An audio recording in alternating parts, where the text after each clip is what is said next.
The crown's new darling. When King Charles bestowed a historic title upon young Prince Louis, the world saw a charming family moment. But behind palace walls, it was a declaration of war. That single act was a secret move in a vicious power struggle that left Queen Camilla utterly shattered, and the dark truth behind the king's final decision can now be told. To the world, it was a charming royal update, a simple announcement polished to perfection by the Buckingham Palace press machine. Prince Louis, the spirited youngest child of the Prince and Princess of Wales, had been granted a rare and historic title by his grandfather, King Charles. The public saw photographs of a maturing young prince, his once toddler mischief softening into a charismatic poise that echoed his late grandmother. They saw a family celebrating one of its own, a feel-good story designed to reaffirm the stability of the crown. But behind the gilded gates and the velvet curtains, this was no celebration. It was a declaration of war.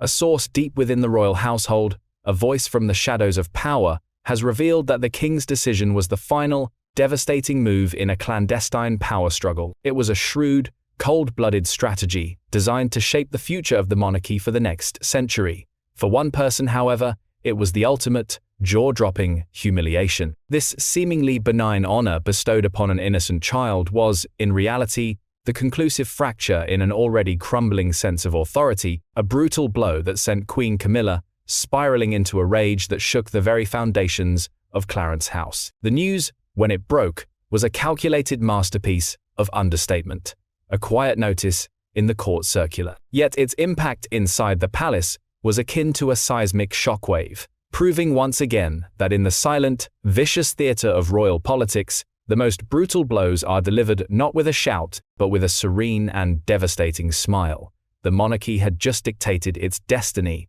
and in that new unwritten chapter, Queen Camilla was no longer in the vanguard. She had been ruthlessly cast aside, a queen in name only, watching from the sidelines as the legacy of her greatest rival, Diana, rose again to claim its final, absolute victory. The worst, for her, was yet to come. The quiet war for the soul of the Windsor dynasty had just reached its bloody, and for Camilla, horrific conclusion. From the moment of his birth, Prince Louis Arthur Charles was a child of destiny, but not the one anyone expected. Positioned third in his generation, he was cast as the playful footnote in the grand royal narrative. Behind his brother George, the future king who carried the weight of the world on his small shoulders, and his sister, Charlotte, the poised and already beloved spare, Louis was supposed to be the mischievous third-born, a charming afterthought free from the crushing pressures of the crown. But as he grew, something remarkable and entirely unplanned began to happen. Palace insiders, the ones who see beyond the curated photographs, began to murmur. They whispered that the boy possessed a quality far more potent than primogeniture, an unyielding, magnetic charm. He was the living, breathing echo of his grandmother, Diana, a spark of her untamable vivacity and emotional honesty, now tempered by his mother, Catherine's disciplined grace. While George shouldered his duty with a solemn air, and Charlotte perfected her royal wave, Louis offered something raw, authentic, and utterly captivating. His exuberant screams of joy from the Buckingham Palace balcony, his unbridled, infectious laughter during the solemn Jubilee pageants, these were not breaches of protocol, they were moments of profound and genuine connection. In an era where the monarchy was desperately fighting for relevance, struggling to connect with a skeptical public, Prince Louis became its most effective and most unwitting covert instrument. He was the human face of a stoic, unfeeling institution. His burgeoning, organic popularity made him the perfect vessel, the ideal unwitting weapon in a war for a legacy that his mother and father were fiercely determined to protect. Little did he know, his innocent charm was about to be deployed in a battle that would redefine the royal family for generations to come. He was not just the king's grandson, he was the key to his mother's ultimate victory. To understand Queen Camilla's visceral, volcanic reaction, one must look back through the chilling decades of public scorn and private struggle. For years, she was the ghost at the royal feast, the spectral other woman in a fairy tale that had twisted into a grim, national nightmare. She was forced to live in the long, inescapable, and malicious shadow of Diana, Princess of Wales. She endured decades of public hatred, royal ostracism, and the quiet, cutting condescension of the very institution she now technically co-led. Her eventual marriage to Charles and her unbelievable ascension to queen consort were triumphs of sheer, stubborn endurance, but they never erased the fundamental, brutal truth. While she had finally won the man, she had never truly won her place.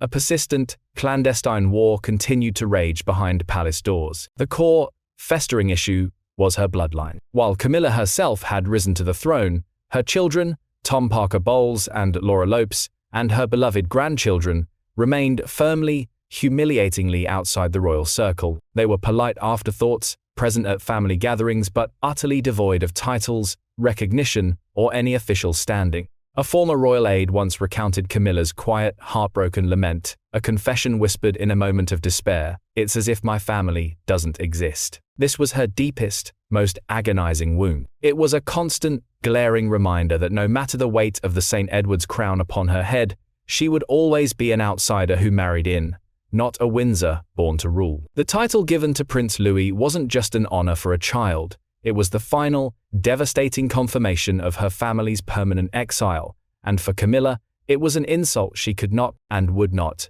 endure. The honor bestowed upon Prince Louis was not some newly invented bauble, a meaningless trinket created to placate a child. It was a title dredged from the deepest, dustiest vaults of royal history, an ancient honorific last held by a senior monarch in the 19th century. It was a weapon forged in tradition, steeped in military prestige and sovereign dignity.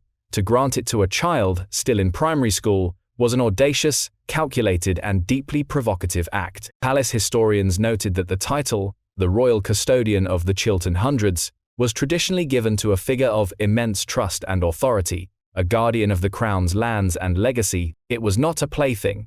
It was a symbol of absolute power. The decision, spearheaded by a quietly determined Prince William and Princess Catherine, was a masterstroke of cold, political theatre. Publicly, they argued that in a new, slimming-down monarchy, all their children needed to be prepared for a life of service, not just empty performance. Louis's undeniable public charisma, they claimed, made him the ideal candidate to reintroduce this ancient tradition with a fresh, youthful energy. But the move was layered with a darker, more chilling meaning.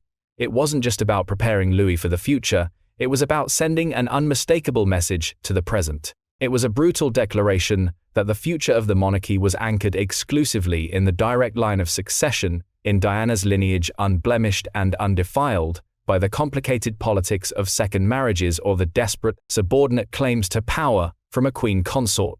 This title drew a line in the sand with a sword, and Camilla was left standing on the wrong side. For years, royal analysts had catastrophically underestimated Catherine, Princess of Wales. They saw her as the perfect consort, graceful, dutiful, and, above all, entirely uncontroversial. She was weighty Katie, the woman who never put a foot wrong, the serene, placid smile, forever positioned at Prince William's side. But beneath that flawless exterior, a will of iron was being forged. Catherine was honing the dark art of royal power not through messy confrontation, but through chilling precision, impeccable timing, and a relentless, unnerving patience. She watched silently as Camilla, emboldened by her new status as queen, began a subtle but insidious campaign to reshape the monarchy in her own image, gently pushing for her own grandchildren to be included in grand ceremonial roles. Kate never argued. She never confronted. She simply waited, a predator observing its prey. The moment came when Prince Louis's star began its meteoric rise. Recognizing his unique, almost hypnotic appeal to the public, Kate began her own covert campaign. Insiders claim she engaged William's most trusted advisors, delicately framing the idea of a title to the king himself, not as a vicious power play, but as a brilliant move to secure continuity and legitimacy. She argued that recognizing Louis would thrill the public and reinforce the stability of the direct line of succession. It was a flawless, cold-blooded operation. King Charles, desperate to maintain peace with his increasingly powerful heir, acquiesced. William, fiercely protective of his mother's memory, championed it with a vengeance. And Catherine, the velvet tactician, secured the future for her children and crushed her rival without ever raising her voice.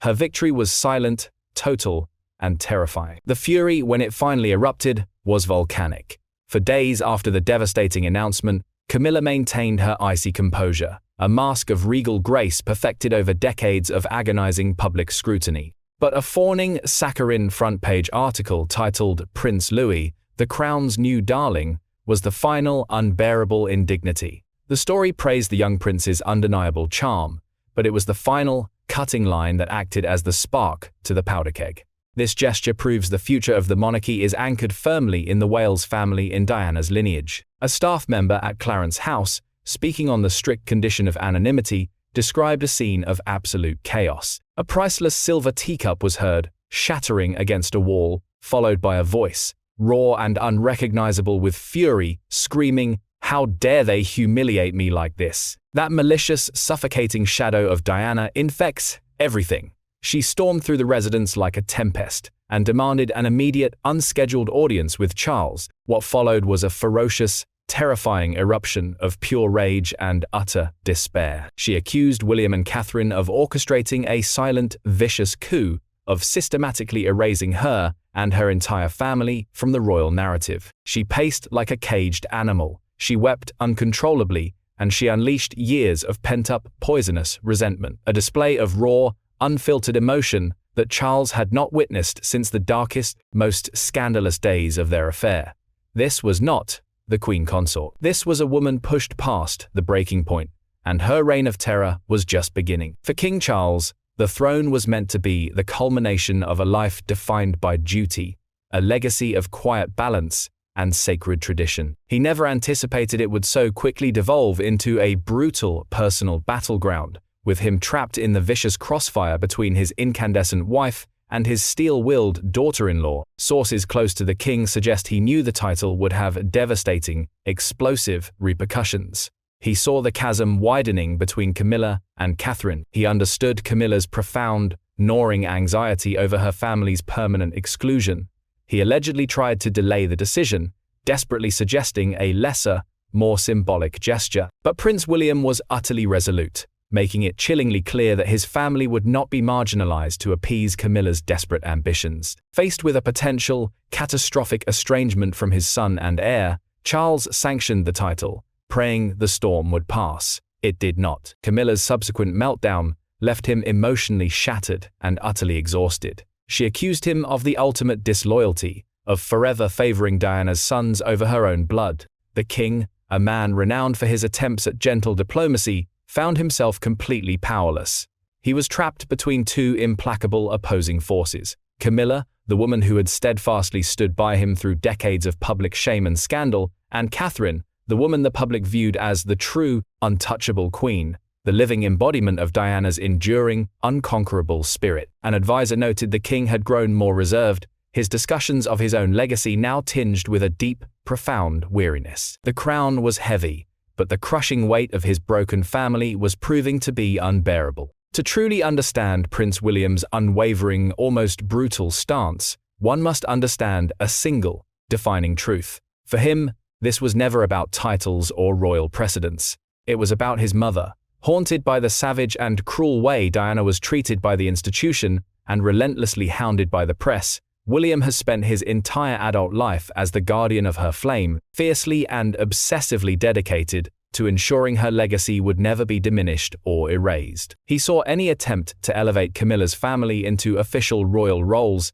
as nothing less than a direct and disgusting betrayal of Diana's memory. A former courtier, one who witnessed William's resolve firsthand, explained that the prince believes the monarchy is not a modern, blended family. It is a sacred line of succession, a holy trust defined by blood and duty. In his eyes, titles are not party favors to be distributed to satisfy the personal feelings of his father's second wife. They are unbreakable symbols of an unbroken heritage that his mother was born into and that his children will one day inherit. Allowing Camilla's grandchildren, commoners with absolutely no royal genealogy, to receive even minor ceremonial honors would, in his view, dilute the very essence of the bloodline he is sworn to protect. This wasn't just palace politics for William, it was a sacred, almost primal obligation. In his mind, he was avenging his mother's pain and ensuring that her agonizing sacrifice would not be in vain. He would not fail her again. The royal machinery is a finely tuned instrument,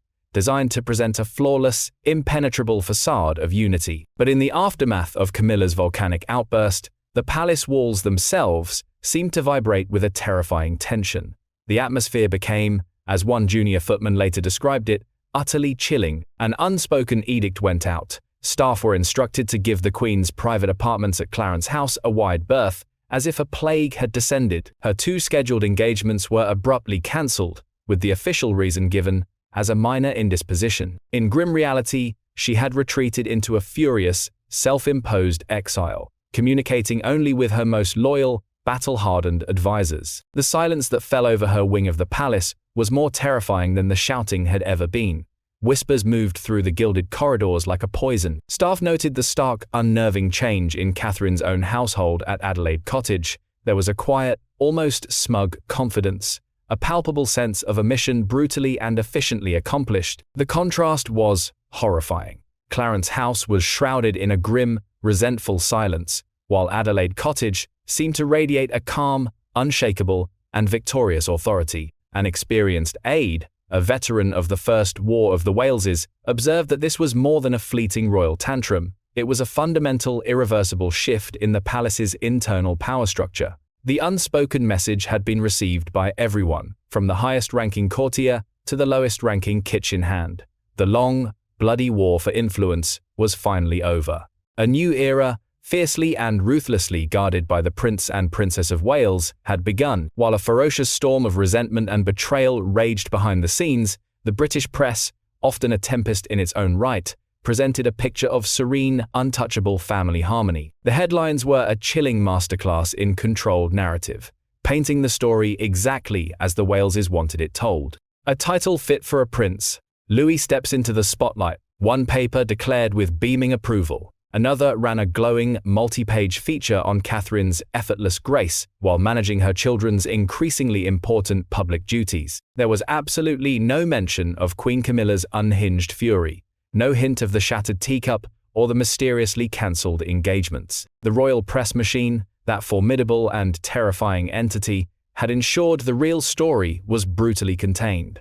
This deliberate, deafening media silence was, in itself, a devastating weapon. It highlighted the cruelest, most painful irony of Camilla's position. She could wear the crown of a queen, but she could not command the narrative. The public's affection, and by extension the media's fawning, favorable coverage, belonged unequivocally and forever to Catherine and her children. Camilla was forced to watch as the woman who had replaced Diana in Charles's life now also replaced her in the hearts of the nation, wielding the power of public opinion with a subtlety and skill that Camilla, for all her cunning, could never hope to match. The battle wasn't just being fought in the private, gilded chambers of the palace, it was being fought on the front pages of every newspaper in the land. And in that merciless arena, Camilla had already suffered a crushing, humiliating, and absolute defeat. In the chilling days following her volcanic confrontation with Charles, a profound and terrifying change came over Queen Camilla. The fiery hot rage subsided, replaced by something far more dangerous, a cold, methodical, calculating fury. She emerged from her self-imposed isolation no longer the weeping, betrayed wife, but a queen preparing for a long, arduous, and bitter winter. Acquaintances noted she carried herself with a brittle, almost fragile dignity, her smiles for the ever-present cameras never quite reaching her cold, deadened eyes. She understood with a horrifying clarity that a direct assault was futile. Catherine was too beloved, William too grimly resolute. Instead, she began her own covert machinations, a subtle, poisonous campaign not to gain titles for her now exiled family, but to reassert her own fading relevance. She began to schedule more solo engagements, deliberately focusing on causes that were uniquely hers, pointedly separate from the king's official portfolio. She cultivated a tighter, more secretive circle of loyalists within the court, those who also felt sidelined and resentful of the growing, unstoppable influence of the Waleses. It was a silent, grim campaign of bitter endurance. From her viewpoint, this was no longer about respect. It was about sheer survival. She had won the crown, but she was now fighting for her very place in the history books, grimly determined not to be remembered as a mere placeholder, a forgotten footnote between the glorious reign of Elizabeth II and the inevitable, triumphant ascension of Diana's son. The war was not over. It had just gone underground. While Camilla seethed and plotted in the shadows of Clarence House, Catherine, Princess of Wales, conducted a chilling masterclass in the art of silent victory. The very next day after Camilla's volcanic explosion, Kate appeared at a children's charity event, a vision of untouchable composure. Clad in a serene, almost angelic blue dress, she held a smiling Prince Louis's hand, her demeanor warm, her smile genuine, her focus entirely and unnervingly on the event at hand. There was no gloating. There was no triumphalism. There was not even the faintest hint of the vicious drama that had just consumed the palace. This was her true, terrifying power. By refusing to even acknowledge the conflict, she rendered it utterly non-existent in the public eye. Her deafening silence was a more powerful and cutting statement than any press release could ever be. It communicated absolute confidence and an unassailable, almost regal authority. In a single, bloodless maneuver, she had reinforced the absolute primacy of her bloodline, honored Diana's trampled legacy, and secured her youngest son's place in royal history, all without a single overt act of aggression. As she calmly guided Louis through the adoring crowd, she wasn't just a mother managing her child. She was the monarchy's most significant and lethal asset, demonstrating to the world that the future was now firmly in her capable hand. The public cheered for the charming prince and his elegant mother, entirely, blissfully unaware that they were witnessing the quiet, decisive, and brutal end of a palace war. But perhaps the most tragic figures in this entire sordid royal drama were the ones with no voice at all. Camilla's innocent grandchildren. Children like Lola and Freddie Parker Bowles and Eliza and Gus Lopes were unwittingly cast as central players in a dynastic struggle they had absolutely no part in creating. For years, their grandmother had subtly, desperately tried to weave them into the royal tapestry, hoping for just a small acknowledgement, a coveted place on the Buckingham Palace balcony, any sign at all that they belonged. She allegedly envisioned a modern, blended royal family where her own lineage would be politely and gently recognized alongside the mighty Windsors. Prince Louis's historic new title utterly obliterated that fragile dream. It drew a firm, brutal, uncrossable line in the sand, designating them forever as outsiders. While their step-cousins Prince George, Princess Charlotte, and Prince Louis were being publicly groomed for roles of immense historical significance, Camilla's grandchildren were cruelly relegated to the status of permanent, unimportant guests. A former courtier once remarked on the deep, unspoken sadness of the situation, noting that these children were the innocent casualties in a bitter war that began long before they were ever born, a toxic conflict rooted in the tragic, twisted history of Charles, Diana, and Camilla. Their only crime was their bloodline, a simple fact of birth that, in the rigid, unforgiving hierarchy of the British monarchy, was an unforgivable, permanent sin. This bitter, ugly feud was not some shocking, isolated incident. It was merely another bloody chapter in the long, tragic, and seemingly endless saga of the House of Windsor. The family has long been plagued by a so-called curse of vicious internal strife, a dark and repeating pattern of jealousy, betrayal, and savage public warfare that seems to echo with every doomed generation. The abdication crisis of Edward VIII that nearly brought down the monarchy, the famously strained and resentful relationship between Queen Elizabeth and her overshadowed sister Princess Margaret, and most famously of all, the vicious, tabloid-fueled War of the Waleses between Charles and Diana, all were horrifying echoes of the same deep-seated dysfunction. Prince Louis's title and Camilla's subsequent rage were simply the modern, 21st century incarnation of this ancient family wound. It proved beyond all doubt that even with a new monarch on the throne, the ghosts of the past, particularly the towering, vengeful spectre of Diana, still held immense and terrible power. The institution, for all its dazzling pomp and ancient tradition, remained, at its core, a broken family beset by very human, very ugly frailties, where love, loyalty, and legacy were locked in a constant, devastating, and unwinnable battle.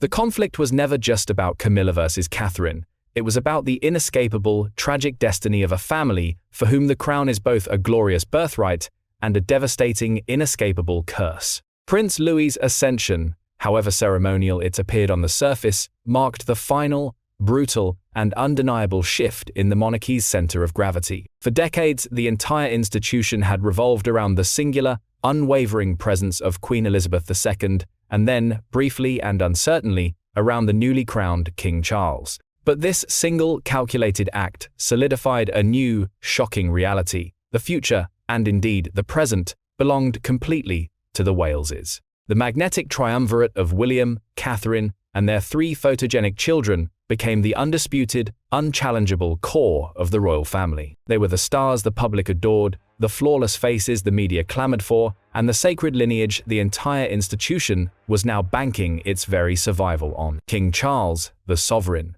was increasingly seen as a mere transitional figure, a sad, beleaguered bridge between the long, stable reign of his mother and the dynamic, impossibly glamorous modern monarchy his son and daughter-in-law were ruthlessly building, and Camilla, despite wearing the Queen's crown, was pushed even further to the cold, lonely periphery. She was an accessory to the king, not a central player in her own right. The real power now resided in the quiet elegance of Adelaide Cottage, not the stuffy formality of Buckingham Palace or Clarence House. The message was as clear as it was cruel. The firm had its new board of directors, and there was no seat at the table for the Queen Consort. She had been made redundant. In the end, stripped bare of all its pomp and pageantry, the title was never really about Prince Louis. He was just an unwitting piece on a chessboard, an innocent, smiling pawn in a long, vicious, and bitter game. But the biggest bombshell of all was the chilling realization of the title's true, secret purpose. It was a final, decisive act to utterly exorcise Camilla's influence and, permanently, irrevocably cement Diana's legacy as the true, eternal matriarch of the modern monarchy. By elevating her youngest son, Catherine, with William's unwavering and vengeful support, had achieved what once seemed impossible. She had not only secured the glittering future for her own children but had also, from beyond the grave, posthumously won the final, bloody battle for Princess Diana. The title was a symbolic rewriting of history, a cold, hard declaration that the line of succession would flow purely and directly through Diana's sacred blood, untainted and unchallenged forevermore. It was a brutal message sent not just to a seething Camilla, but to the entire world. The future of the House of Windsor would be defined not by the woman who won the king's heart, but by the haunting memory of the woman they once so cruelly cast out. Her spirit would now reign long after those who wronged her were nothing but dust and forgotten memories. The granting of Prince Louis's title did more than just settle a bitter internal dispute. It carved the monarchy's future in solid, unbreakable stone. That future is one defined entirely by the House of Wales, a flawless vision of continuity, glamour, and unimpeachable duty that the public has now wholeheartedly embraced. It will be a reign shaped by William's solemn, almost grim respect for tradition and his fierce, obsessive protection of his family, softened only by Catherine's modern elegance and compassionate, photogenic touch. Their three children, George the dutiful heir, Charlotte the confident spare, and Louis the charismatic, unpredictable wildcard, are now the institution's most prized and most valuable assets. This single, calculated move ensured that for the next half-century, the entire royal narrative would be theirs, and theirs alone, to control. The messy, chaotic era of public feuds, embarrassing divorces, and nagging questions of legitimacy was being deliberately and brutally closed. A new, more streamlined and far more popular brand of royalty had asserted its total dominance. The monarchy was finally moving forward, and it was doing so by focusing entirely on the successors the people already loved, trusted, and saw as the only path to its survival. A new dynasty had begun. The ultimate, tragic, and deeply ironic epitaph for this entire chapter of royal history belongs solely to Queen Camilla. After decades of scheming, waiting, and enduring public scorn, she finally achieved her life's singular, obsessive ambition. She wore the crown. But the sordid story of Prince Louis's title revealed the devastating, hollow truth of her position. She is a queen embellished with the priceless jewels of state, but utterly, completely devoid of true power. She is a permanent bystander in the story of the family she fought so hard and so dirty to join, forever overshadowed by the triumphant ghost of her vanquished rival. Through a single, quiet, devastating decree, Catherine established an unassailable legacy for her children, while Camilla was left to watch her own bloodline fade into permanent, humiliating obscurity. In the court of public opinion, and more importantly, within the cold, hard calculus of the institution itself, the verdict was final and absolute. Catherine, the commoner who became a princess, had secured the hearts of the people and, with it, the future of the throne. And Camilla, the woman who got the king, was left a queen of nothing. A new future, defined not by past grievances, but by the undeniable and eternal power of Diana's enduring legacy, was now set to begin. Thank you for watching Majesty Uncovered. What are your thoughts on this royal bombshell? Let us know in the comments below. Don't forget to subscribe to Majesty Uncovered and hit the notification bell so you never miss another untold story. Video description: **** illustration, image prompts, ****. A photorealistic portrait of Queen Camilla in a lavishly decorated room in Clarence House, her face contorted in a silent scream of pure fury, a single tear tracking through her makeup. A priceless silver teacup lies shattered on the ornate Persian rug at her feet, sharp focus on the porcelain shards. The lighting is dramatic, coming from a single window, casting long, dark shadows across the room, highlighting the textures of the silk wallpaper and the polished wood furniture. AR 16.9 IS 750 Style RAW Q2. A cinematic, low-angle shot of Catherine, Princess of Wales, holding a smiling Prince Louis's hand in public. Catherine looks directly at the camera with a serene, almost beatific smile, but her eyes hold a cold, steely glint of victory and unshakable resolve. The background is a soft-focus blur of cheering crowds and photographers' flashes, creating a bokeh effect that isolates them. The scene is bathed in bright, optimistic daylight, contrasting with her subtle, powerful expression. AR 1649 S 750 Style RAW Q2. An atmospheric, wide shot down a long, dimly lit corridor inside Buckingham Palace, the walls lined with imposing portraits of past monarchs whose eyes seem to watch. At the far end of the corridor, the solitary figure of King Charles is silhouetted against a grand window, his shoulders slumped in exhaustion and defeat. The air is thick with dust motes dancing in the single beam of moonlight, creating a sense of history, weight, and deep isolation. AR 16.9 S 750 Style RAW Point Q2. A dramatic close-up of a royal decree document laid out on a dark mahogany desk, the new historic title for Prince Louis visible in elegant calligraphy. The royal seal is pressed into dark red wax, slightly cracked. A single, ominous shadow of a crown falls across the parchment, hinting at the immense power and conflict behind the official words. The focus is ultra-sharp on the texture of the paper and the ink.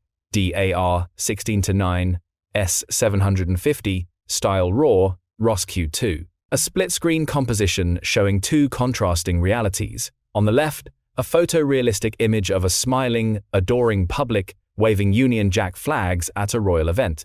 On the right, a dark, shadowy image of two royal figures, silhouetted to be ambiguous, engaged in a heated, whispered argument in a private palace chamber, their body language filled with tension and betrayal. The divide between the two scenes is a sharp, clean line.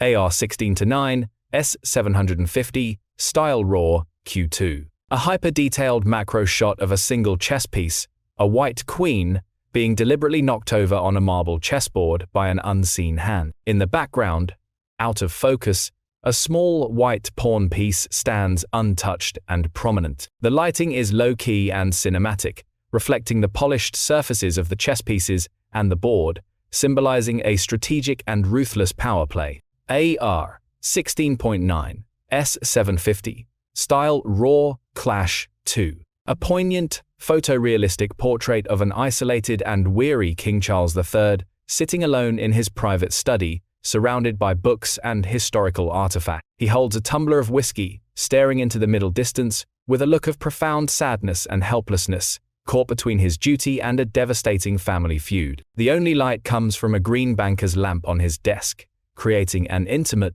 yet somber mood.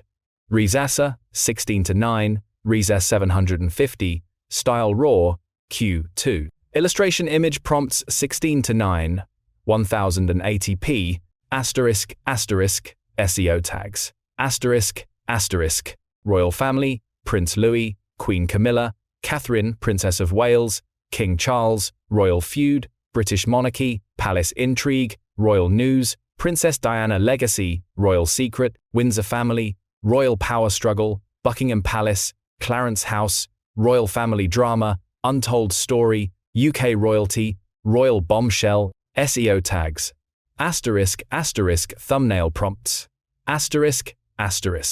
A dramatic split-screen thumbnail, On the left, a super close-up shot of Queen Camilla's face, a single tear of rage and betrayal rolling down her cheek. On the right, a smiling, innocent-looking Prince Louis waving to a crowd. A jagged, glowing red line divides the two images, with bold text asking, "A child's title." A Queen's Revenge, R16:9/750, style RAW, 2:2. An ultra eye-catching thumbnail featuring a photorealistic, distressed portrait of King Charles at the center, his hands covering his face in despair. Floating on either side of him are glowing, ethereal portraits. A furious Queen Camilla on one side and a serene, smiling Catherine, Princess of Wales, on the other. The background is a dark, shadowy Buckingham Palace, with the headline, "The War That Broke a King," AR16:9, S750, style RAW, Q2. A high-contrast, cinematic thumbnail focusing on Catherine, Princess of Wales. She is shown in a beautiful gown, smiling gently, but a dark, imposing shadow of Princess Diana is cast on the wall behind her. Bold, white text at the bottom reads, "Diana's Final Victory." The image is photorealistic, with dramatic lighting to emphasize the shadow. AR16:9, S750, style RAW, Q2. A mystery-driven thumbnail with a close-up of a shattered, ornate teacup on a luxurious royal rug. In the background, blurred but recognizable, Queen Camilla can be seen turning and storming away. The text is simple and powerful in a shocking yellow font. It wasn't about the title. The focus is sharp on the broken porcelain, creating immediate intrigue. AR16:9, S750, style RAW, Q. A powerful, confrontational thumbnail showing a close-up, split image of Queen Camilla and Catherine, Princess of Wales, staring directly at the camera with intense, opposing emotions. Camilla's expression is one of cold fury, while Catherine's is one of calm, unshakable power. A stylized crown icon is positioned exactly between them, with a crack running through it. The text asks, "Who really rules?" R16:9, S750, style RAW, Q2. Thumbnail prompts 16:9, 1080p. Engaging thumbnail concepts. Generation summary. Channel name used, Majesty Uncovered. Opening hook, generated 10 to 20 second attention grabber. Total characters, 30116. Chapters generated, 18. Language, English. Knowledge sections applied, 12/12. Cultural elements preserved. Yes. Enhanced features, complete package ready.